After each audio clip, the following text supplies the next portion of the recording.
Todos, o si no, la gran mayoría, hemos sentido alguna vez o en alguna ocasión pues la curiosidad de poder conocer o de poder saber, ¿no?, cuáles son nuestras propias raíces, ¿no? Probablemente más de una vez, quizás, hemos fantaseado, ¿no?, con la idea de poder tener entre nuestras manos algún documento que nos diga cuáles son nuestros antepasados y nos ponemos a mirar en nuestra ascendencia, a ver si tenemos algún antepasado importante en nuestra vida, o que por lo menos haya sido una persona con un buen puesto, yo qué sé, cortesano de un rey o algo así en la historia, ¿no? Incluso a veces, quienes tenemos apellidos raros o poco comunes, al menos el mío es un poco raro, entiendo yo, ¿no?, nos damos a la tarea de lucubrar, ¿no?, y de pensar, ¿por qué vendrá mi apellido? ¿Qué significará? ¿De quién vendrá?, ¿no? La cosa es que hay ocasiones en las que podemos saber, tenemos posibilidad de poder conocer todos nuestros antepasados, nuestra ascendencia. En otros simplemente muy difícil, ¿no? Pero tengo una respuesta bíblica para todos nosotros. Y a lo mejor o te gusta menos o te gusta más. Pero hay una certeza bíblica con respecto a nuestra ascendencia, ¿verdad? Tenemos a unos mismos padres, ¿no? Allí en los albores de la humanidad, en el Edén, Adán y Eva, ¿verdad? Tenemos esos mismos padres, ¿no? Cuando por fin estaban allí viviendo en plena comunión con Dios. No sé si te sirve esta respuesta, pero oye, una certeza te doy, y además con un documento, incluso. Hoy quiero predicar de un texto que pienso que puede que sea un poco raro predicar de ello, de este texto me refiero. Al menos yo no lo he escuchado predicar nunca por sí solo, sino a lo mejor todo el capítulo. Pero vamos al primer capítulo del evangelista Mateo, ¿no? Primer capítulo de Mateo. Y sí, es la genealogía de Jesús. Del versículo 1 al 17.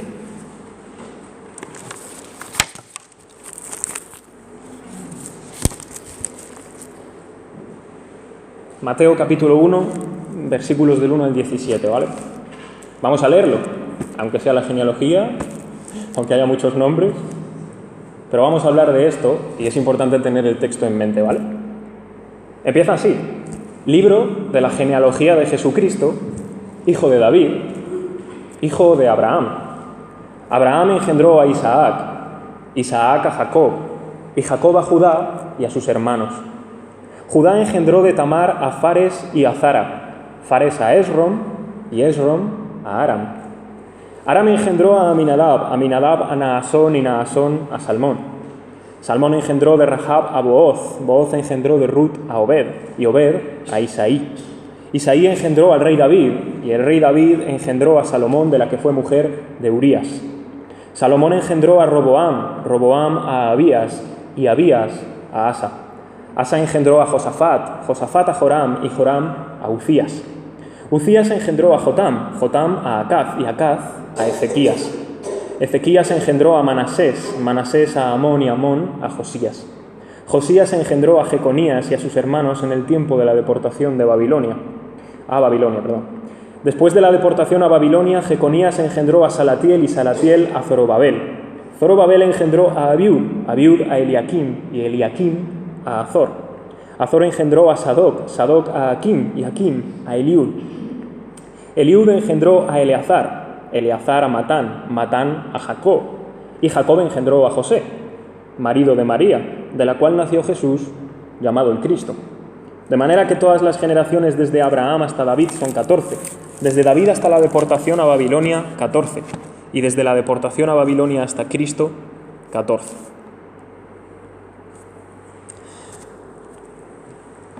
Aunque nuestro texto, que es el de Mateo, no menciona más allá de Abraham, porque si os fijáis empieza diciendo libro de la genealogía de Jesucristo, hijo de David, hijo de Abraham, y ya empieza, Abraham engendró.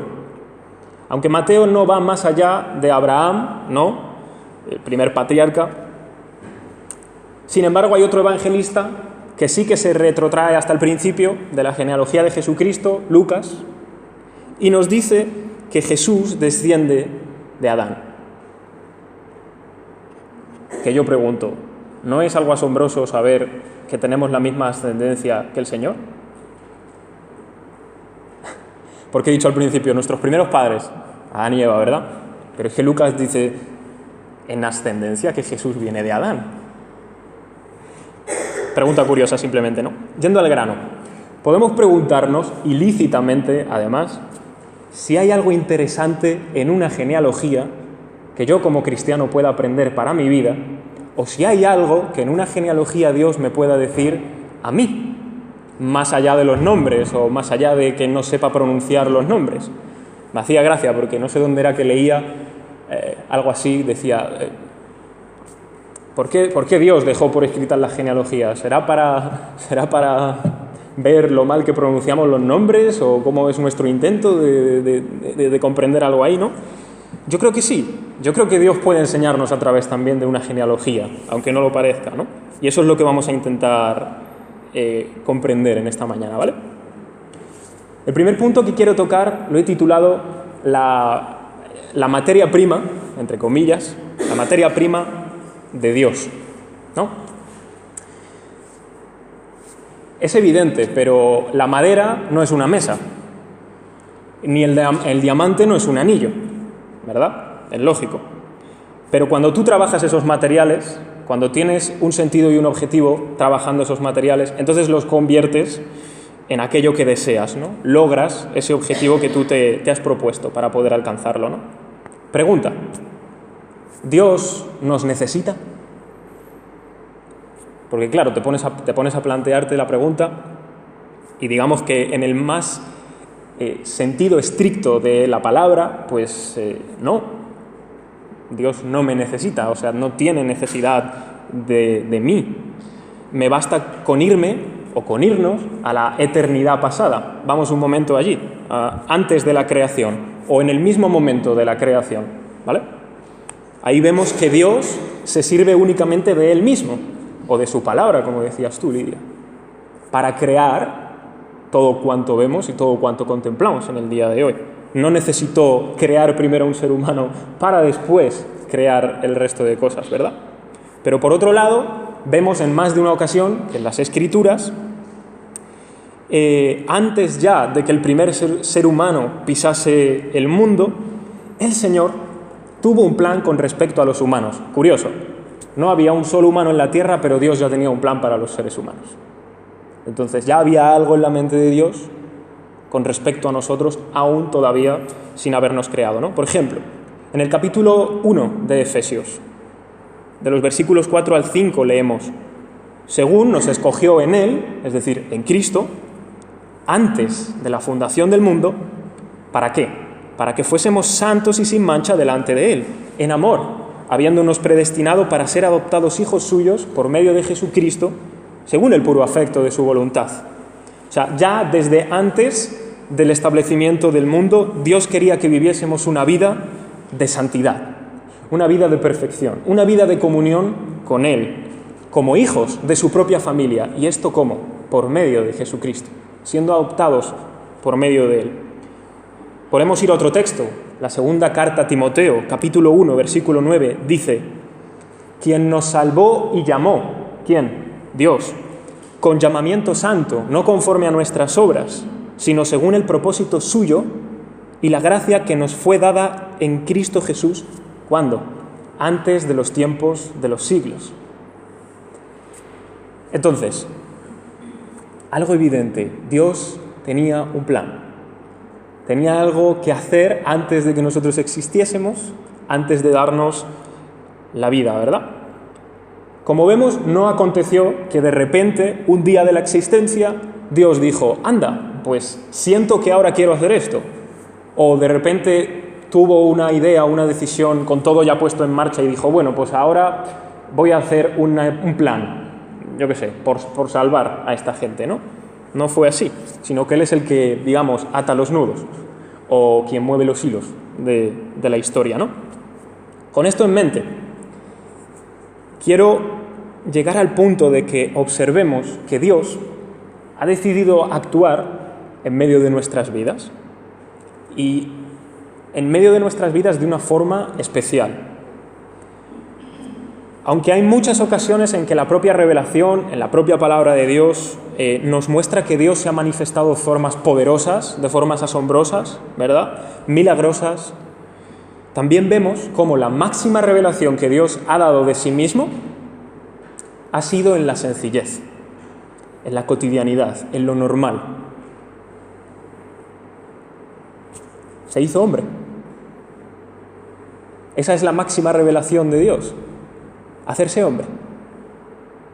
Tú ves ahí en Génesis, cuando se aparece a Abraham, cuando se aparece a no sé quién, no sé cuánto, en Éxodo, wow, cuando se aparece a Moisés, el mar, venga, y de todo, Y eso no quiere decir que en el Nuevo Testamento tampoco haya cosas así, pero qué curioso, la máxima revelación de Dios, hacerse hombre.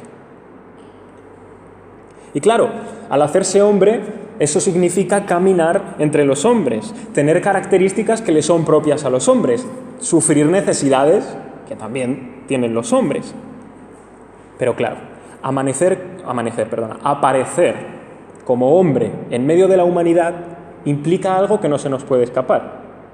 Y es que tiene que venir en semejanza de hombre. ¿Verdad? Y claro, eso significa nacer. Porque es como los hombres venimos a este mundo, naciendo de una mamá. Pero es verdad que tiene una peculiaridad, ¿no? El nacimiento de Jesús, lo sabemos. Porque llegamos al versículo 16 y dice: y Jacob engendró a José, marido de María, de la cual nació Jesús, llamado el Cristo, ¿no? Hay un verbo que no aparece en ese versículo y que aparece en el resto de la genealogía. Engendró. José no engendró a Jesús. José, marido de María, de la cual nació Jesús llamado el Cristo. Ahí ya hay una peculiaridad, ¿verdad? Hubo algo milagroso en su nacimiento, como lo relata también el evangelista, por obra del Espíritu Santo, ¿verdad? Ahora bien, sí que nació de una mujer, y el desarrollo de su gestación, ¿no? O incluso su nacimiento, hasta donde entendemos, porque esto tiene misterio, pero fue humano. Él se formó como un ser humano y estuvo su tiempo ahí y después nació, ¿verdad? Hay mucho misterio, como digo, pero hasta donde entendemos, él se hizo hombre y eso implicaba nacer como un hombre. Por lo pronto, ya tenemos una persona, un ser humano, al que Dios está usando para llevar a cabo su plan. ¿Quién? María. Pero claro, es que hay más detalles, hay mucho más en el fondo. Es que no es solo una persona, es que es una generación. Y otra, y otra, y otra. Son generaciones, hasta llegar, en el caso de Mateo, a Abraham. Pero han pasado unos cuantos años, unos cuantos siglos, hasta que todo esto ha sucedido. Y todo esto, usar todas estas generaciones, ¿para qué? Para un plan de salvación que Dios tenía planeado ya. Entonces, tal y como titulaba al principio, ¿cuál fue la materia prima de Dios? Pues nosotros, los seres humanos, los hombres. Esto ya nos revela algo importante de Dios, muy importante además, y es que Él nos usa, que se vale de nosotros, que se sirve de los seres humanos, que toma al ser humano como un instrumento en sus manos y hace algo, y más aún, un plan de salvación. Usando a cada hombre, cada mujer que aparece aquí, en esta genealogía. Algunos a lo mejor ni nos suenan, algunos quizás son anónimos, otros son muy conocidos, algunos eran unos piezas, otros no tanto, pero al fin y al cabo hombres, y los usó a cada uno en su determinado momento, pero fíjate, hasta llegar a Jesucristo, ¿verdad? Dios usa al ser humano, da igual si son sus hijos o no, porque Dios también ha usado hombres, aunque no sean sus propios hijos. Pero sí es verdad que cuando respecta a la salvación, el pueblo de Dios tiene un lugar especial. Somos su pueblo, somos la iglesia de Jesucristo, en definitiva. Pero hay otro detalle que a mí me llama la atención y que seguramente se ha repetido hasta la saciedad cuando vemos la genealogía de Jesucristo, ¿no? Pero es bueno poder recordármelo a mí mismo también, ¿no? Y es que en la genealogía del Señor Jesucristo vemos a personas de todo tipo. Y eso es así, ¿no? Pero especialmente encontramos a gente que cayó en pecados. Y algunos, tela. Cayó en pecados fuertes, grandes. Y sin embargo, esa es la genealogía de Jesucristo. También encontramos a personas que destacaban por su piedad. Noé. Solo he hallado justo a este hombre en medio de toda esa generación. Ya. Pero que no se nos escape una cosa. El pecado de Adán nos afectó a todos. Hubieran hombres piadosos o no, afectaban a todos. Nos afectó en la culpa, nos afectó en la inclinación a la maldad. Así que, aunque hubiera hombres piadosos, no podemos ser buenos ante los ojos de Dios por nuestra propia fuerza, ¿verdad? Lo más interesante de todo eso, que Dios trabaja con seres humanos, sí, pero añado otra cosa. Dios trabaja con seres humanos que son pecadores, que están sucios, que están manchados, que no son lo que Dios quiere en un principio que seamos. Pero no hay otra cosa. Esta es la materia prima que hay, el ser humano, con su pecado. Y sin embargo Dios usa a ese ser humano y obra a través de él para hacer algo mucho más grande en la historia, en concreto lo que estamos viendo en la genealogía, traer la salvación a una humanidad entera. Eso es lo que está sucediendo. Claro, en nuestra lógica, bueno, si son instrumentos manchados, sucios, rotos, tíralos. Pero esa no es la lógica de Dios. La lógica de Dios es, yo puedo usar instrumentos rotos, yo puedo usar instrumentos sucios, porque en definitiva soy yo el que hago, no ellos. Tenemos este tesoro en vasos de barro, para que la excelencia del poder sea de Dios, no de nosotros. Primera cosa que aprendemos entonces de la genealogía de Jesucristo. Dios usa seres humanos. Dios usa seres humanos rotos, llenos de pecado. Y sobre todo, esto lo englobo en una característica, la gracia de Dios. Esto es la gracia de Dios. Gente que no lo merece y sin embargo ahí está Dios, usándolo dentro. Por cierto, en la genealogía de Jesucristo, al menos una persona, Ruth, era gentil. Así que ya se empieza a ver cómo Dios no hace ningún tipo de distinción como nosotros sí hacemos. No hacemos distinciones étnicas, raciales. Dios no. Simplemente cualquiera puede para él pasar a formar parte del pueblo de Dios. Segunda cosa que yo aprendo de la genealogía de Jesucristo, y lo titulo mirar con perspectiva. No es lo mismo estar debajo de la lluvia que estar en tu casa con la manta, mirándolo por la ventana y yo qué sé, viendo una peli o lo que sea, ¿no? Eso, a mí me encanta la lluvia, ¿vale? Pero a mí me encanta la lluvia de verdad, de rollo que no me importa estar debajo de la lluvia mojándome. Y siempre que se lo digo a la gente, sí, a mí también me encanta. ¿Pero cómo te encanta? En mi casa. Eso no te gusta la lluvia. Te gustará verla, pero no es que te guste. Y a mí me gusta estar ahí fuera, ¿no? Entonces no es lo mismo verdaderamente, ¿no? Y la verdad es que la metáfora a mí me parece buena porque nos sirve incluso también para nuestra vida y para las situaciones que a nosotros nos pasan, ¿no? Además, me parece que es bíblico, ¿no? Porque, por ejemplo, últimamente estoy leyendo el libro de Génesis, ¿vale? Estoy ya casi por el final. Y siempre me sorprende la historia de José. Siempre. Me asombra la manera en que Dios trabajó con él. Porque la cantidad de años que pasaron desde que él fue vendido por sus hermanos hasta que se vuelve a encontrar con ellos, cómo fue vendido como un esclavo y de repente le vemos apareciendo como el segundo en Egipto, señor sobre Egipto. Solo por encima de él estaba Faraón, ¿no? O sea, cómo los giros de su vida se iban dando, iban aconteciendo en una especie de vorágine de caos, entre comillas, porque no había ningún caos, y cómo al final todo tenía sentido. ¿Cuál era el plan de Dios? Lo dice José. Es que Dios me envió aquí para preservaros posteridad, para que el pueblo siga, porque había una promesa de Dios, que el pueblo un día llegaría a la tierra de Canaán. Y sin embargo usó a José, vendido por sus hermanos, sufriendo en la cárcel, gente dando falso testimonio de él, como la esposa de Potifar, ¿no? Y me sorprende. Me sorprende porque ese sentido de lo que Dios quería hacer con José solo se descubre al final. Cuando el propósito que él tenía, solo en ese momento. A mí me hace pensar también en otro ejemplo, en el Nuevo Testamento, Pablo. Hace poco estamos en la iglesia donde estoy de prácticas, estamos estudiando el libro de Hechos y me tocaba a mí además dar esta clase. Y hay un momento dado que Pablo dice que quiere ir a Asia, quiere ir a Bitinia, y dice el Espíritu 2 veces. Se lo prohibió, no se lo permitió. Él quería ir a Asia, él quería ir a Bitinia. ¿Cuál era el propósito de Pablo? Predicar el Evangelio. Uno diría, bueno, es algo noble, ¿no? Es un deseo noble, es un deseo lícito. Dios no quiere que vaya a predicar el Evangelio y sin embargo el Espíritu le dice, no, se lo prohíbe, no se lo permite. Y resulta que a la misma noche Pablo tiene una visión. Un varón macedonio que le dice, pasa, ayúdanos. Amigo, que era por eso que no me lo permitía. Pero hasta el momento en que eso ocurre, no puedes saber por qué no se lo permite Dios, por qué se lo prohíbe Dios. ¿El sentido cuál era?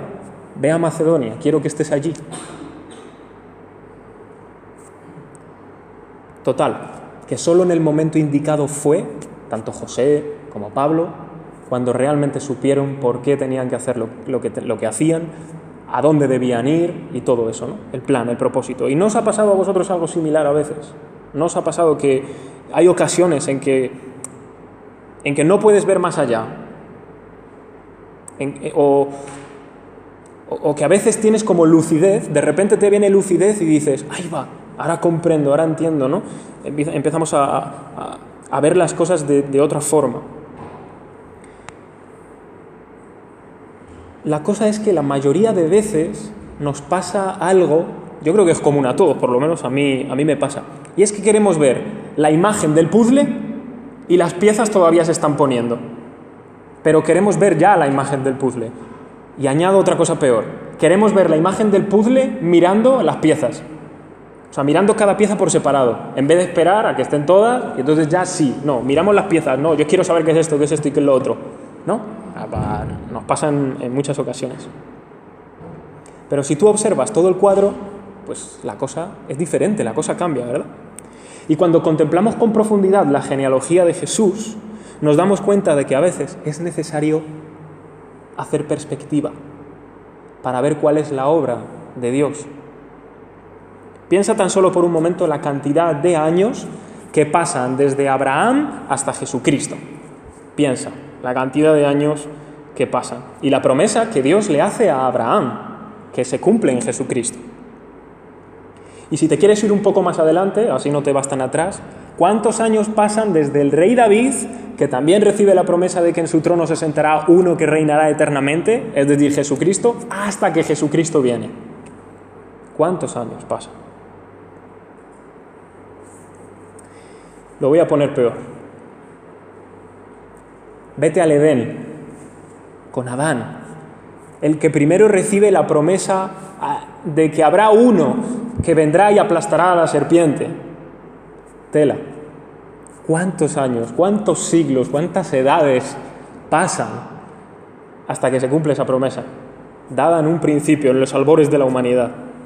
Y si ya quieres que tu cabeza se pierda, vete a la eternidad pasada. Cuando Dios tenía ese plan del principio que hemos dicho de salvar y todo eso, ahí ya me pierdo, ahí ya no hay tiempo. Eternidad pasada, mi tiempo, lo siento, me pierdo. Pero ¿cuánto ha pasado, verdad? Hasta que Jesucristo ha vuelto, o vino por primera vez, perdón. Entonces, mirando la genealogía de Jesucristo, observando los detalles de los hombres y las mujeres que fueron viviendo a lo largo de la historia, y cómo Dios iba llevando a cabo su plan por medio de ellos, podemos entender con claridad realmente lo que les pasaba. Ellos solo pudieron ver un poco, ser usados en un momento determinado, pero el puzzle era más que la pieza. Y así también nosotros. Nosotros somos una parte pequeña dentro del plan de Dios, somos una pieza. Y eso por la gracia de Dios, desde luego. Mi pregunta, ¿Dios sigue llevando a cabo su plan de salvación en el mundo por medio de Jesucristo? Sí. Él sigue salvando miles de personas cada día, lo sigue haciendo por la fe en Jesucristo, y para ello la Iglesia tiene que seguir proclamando el Evangelio de Jesucristo, ahí fuera, a las personas que no lo conocen. Y en medio de esa tarea es posible que nosotros veamos poco. Y a veces hasta nos frustramos, porque no vemos ni poco.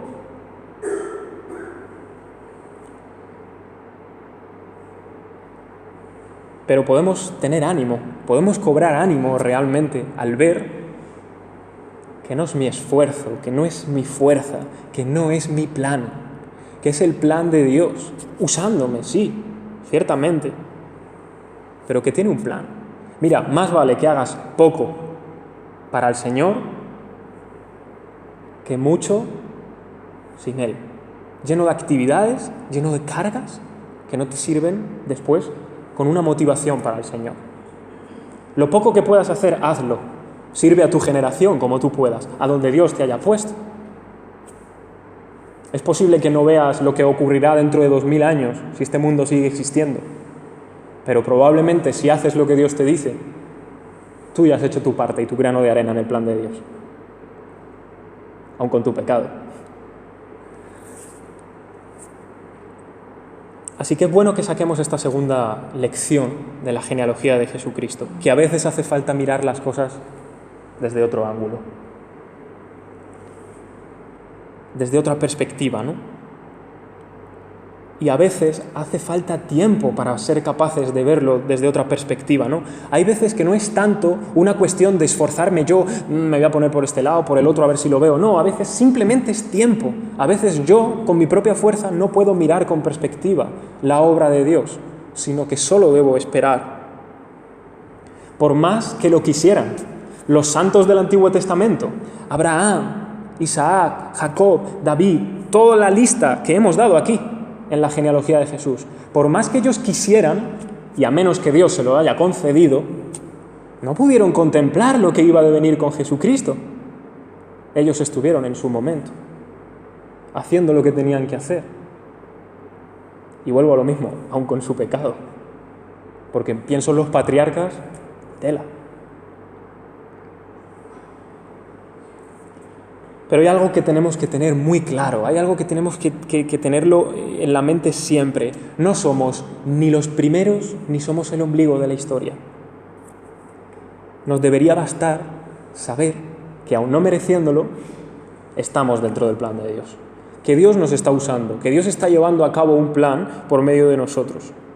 Y que hay cosas que están por detrás de nosotros, que hay cosas que están por delante de nosotros, pero que tú estás aquí. Y a veces quieres saber esto, y a veces quieres saber esto. Estás aquí. Haz lo que tengas que hacer. Hay una cosa muy importante a tener en cuenta, que si haces las cosas para el Señor, no existe pérdida de tiempo. Tu vida no está siendo perdida si estás haciendo lo que el Señor quiere que hagas. Tercera cosa que saco de esta genealogía. ¿Cuál es el origen, cuál es el sentido y cuál es el nexo de la historia? Que se puede resumir en que Dios cumple sus promesas. Porque con todo esto no podemos perder de vista que hay algo que es lo verdaderamente importante, que está muy bien y nos edifica mucho y grandemente, que a pesar de ser hombres pecadores, pues Dios nos usa. Está perfecto que también tengamos que hacer perspectiva para poder ver la obra de Dios, tanto en el mundo como en nuestra vida, y también poder ser capaces de discernir cómo en todo eso nosotros encajamos en ese puzzle, ¿verdad? Y qué es lo que tenemos que hacer, aunque sea poco, como he dicho antes. Pero vamos a poner en práctica eso de hacer perspectiva. Ya que lo estamos sacando, vamos a ponerlo en práctica, ¿no? Y tenemos que considerar que esas cosas que acabo de mencionar, que hemos extraído de la genealogía, son bendiciones que disfrutamos ahora como consecuencia de algo que pasó atrás. Así que vamos a hacer perspectiva. Vamos a ver las cosas desde atrás, como parece que sucede con la genealogía de Jesucristo. Si os fijáis, Mateo empieza diciendo, libro de la genealogía de Jesucristo.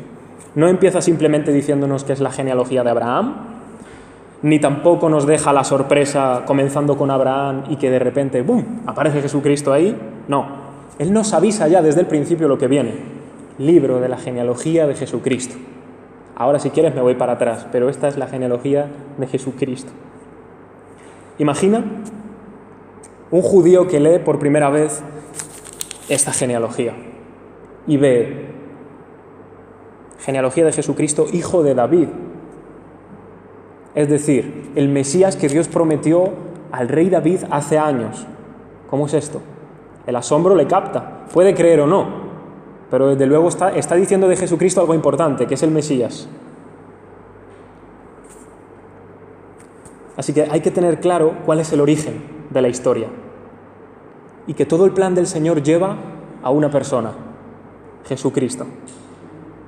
Libro de la genealogía de Jesucristo. Ahí comienza y se origina. Vamos más profundo, versículo 16 de nuevo. Cuando Mateo llega al culmen de todo lo que está diciendo, de la genealogía, ¿verdad? Da paso pues a lo más importante, el nacimiento de Cristo. Y es que al fin y al cabo el sentido y el propósito de la historia es ese nacimiento, el nacimiento esperado del Mesías, de Jesucristo.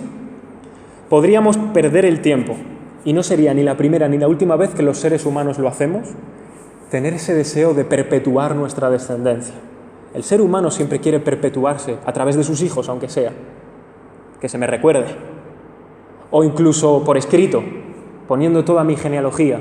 Por eso tenemos genealogías de reyes, de gente importante, ¿no? Porque era importante saber de dónde viene y su descendencia. Lo podemos hacer y podemos perder el tiempo, sinceramente. Porque es vanagloria, es la vanagloria del ser humano diciendo, que se me recuerde a mí, que estoy aquí,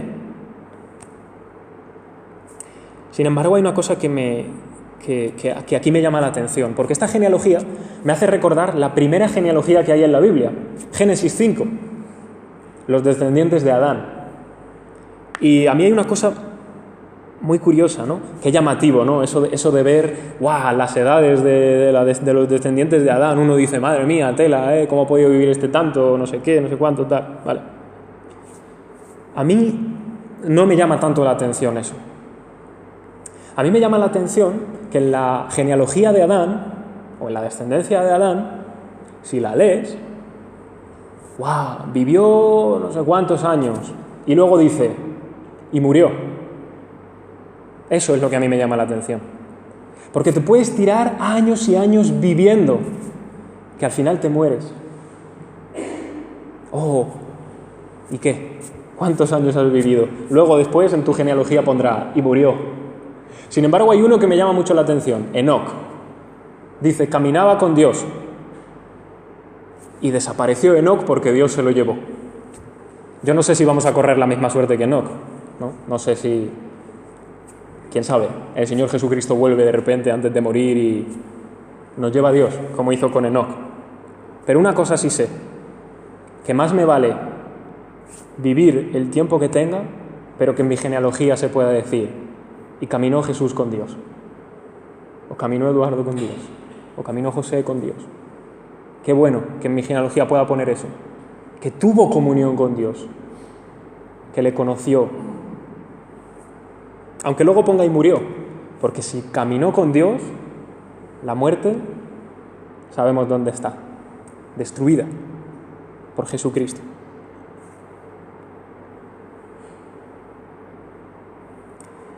¿Cómo podemos tener comunión con Dios?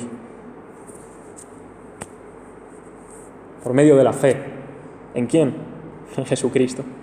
¿Y cómo puedo ser mediado por Jesucristo? Lo he dicho ya, creyendo en Él.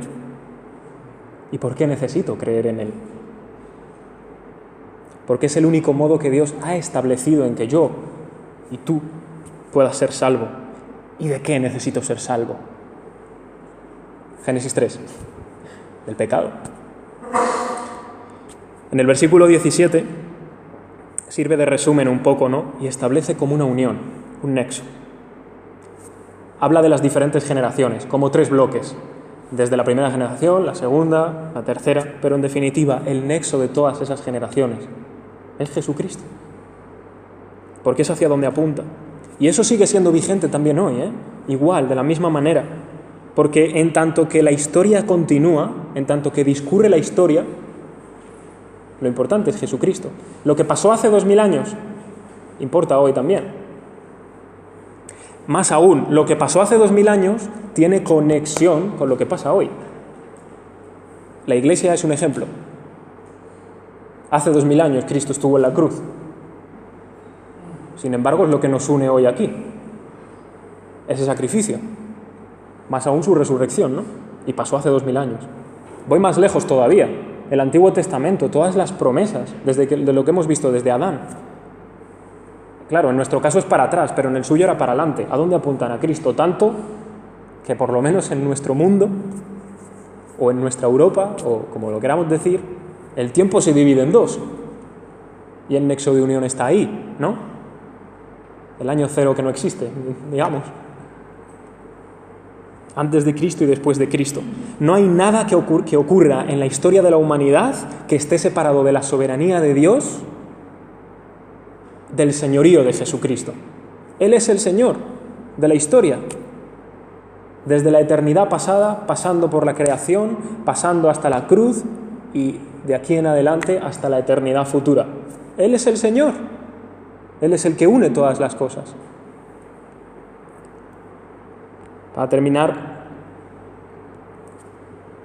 fíjate lo que hemos podido sacar de una genealogía. Entonces, para terminar, diría, qué importante es saber, parece evidente, que Jesucristo tiene una genealogía.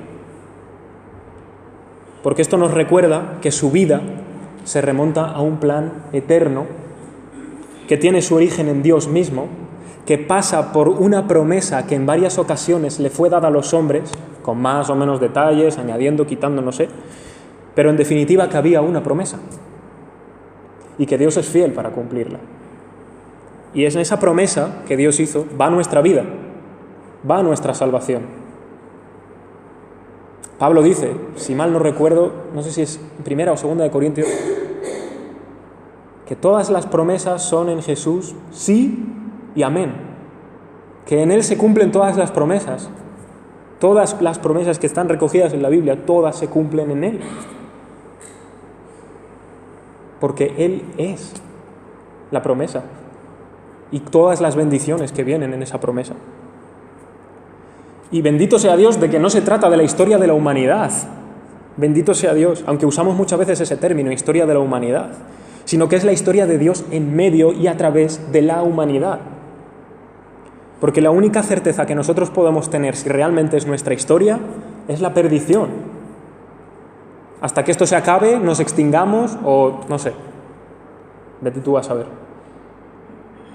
Pero el plan de Dios es que no fuésemos extinguidos, sino perpetuados.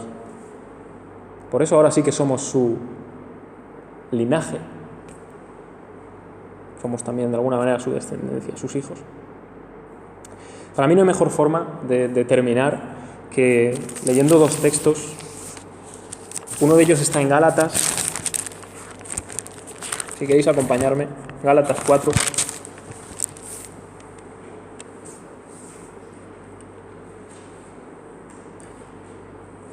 En Gálatas 4 dice, a partir del versículo 4, pero cuando vino el cumplimiento del tiempo, Dios envió a su Hijo, nacido de mujer y nacido bajo la ley, para que redimiese a los que estaban bajo la ley, a fin de que recibiésemos la adopción de hijos.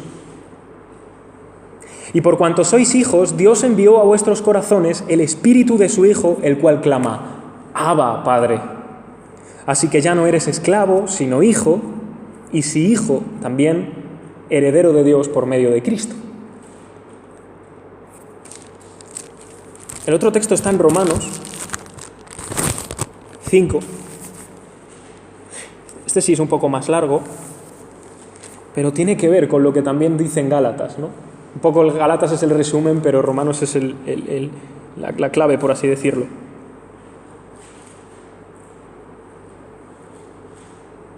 Capítulo 5 de Romanos, desde el versículo 12, dice, por tanto, como el pecado entró en el mundo por un hombre, y por el pecado la muerte, así la muerte pasó a todos los hombres, por cuanto todos pecaron. Pues antes de la ley había pecado en el mundo, pero donde no hay ley no se inculpa de pecado. No obstante, reinó la muerte desde Adán hasta Moisés, aun en los que no pecaron, a la manera de la transgresión de Adán, el cual es figura del que había de venir. Pero el don no fue como la transgresión, porque si por la transgresión de aquel uno murieron los muchos, abundaron mucho más para los muchos la gracia y el don de Dios por la gracia de un hombre, Jesucristo. Y con el don no sucede como en el caso de aquel uno que pecó, porque ciertamente el juicio vino a causa de un solo pecado para condenación, pero el don vino a causa de muchas transgresiones para justificación.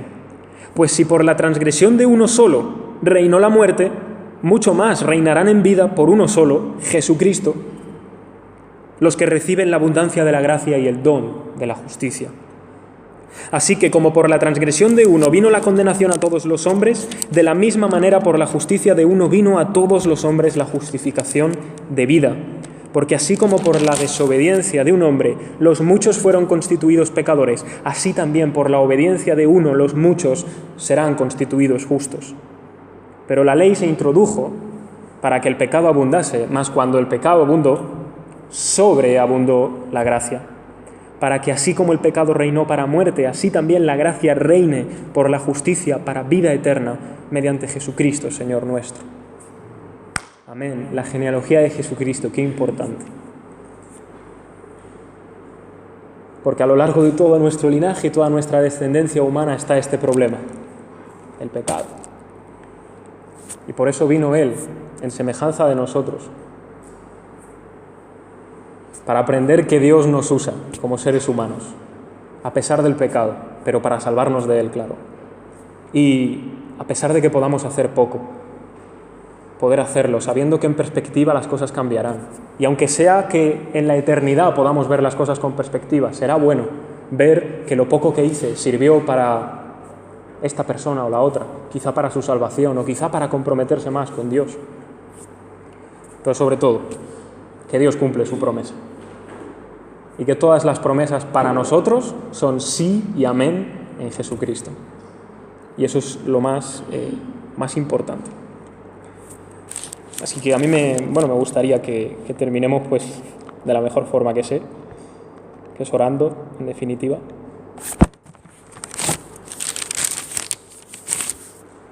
Así que si me acompañáis en oración, por favor.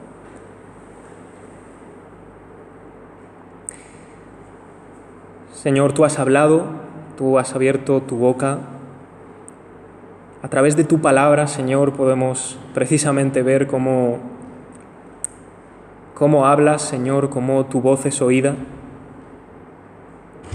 y cómo fue por tu misma voz y palabra que las cosas vinieron a la existencia ya en el principio de los tiempos, Señor.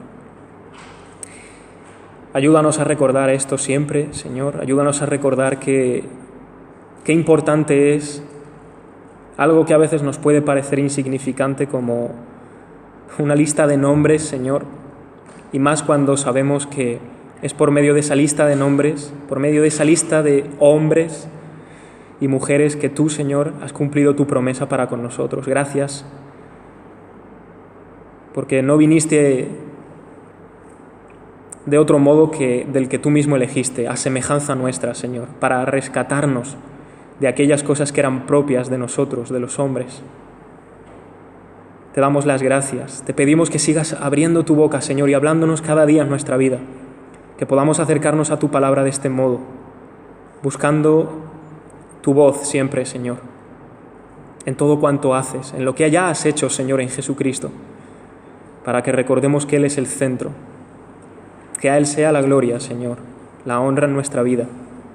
Y que podamos ver todo el plan que tú haces y continúas haciendo por medio de nosotros, seres humanos, Señor, para seguir cumpliendo ese plan desde la eternidad que tú tienes, que es salvar por medio de tu Hijo Jesucristo, Señor. Así que te alabamos y nos rendimos a ti, Señor. Y te lo pedimos, dándote gracias, precisamente en el nombre de Jesucristo. Amén.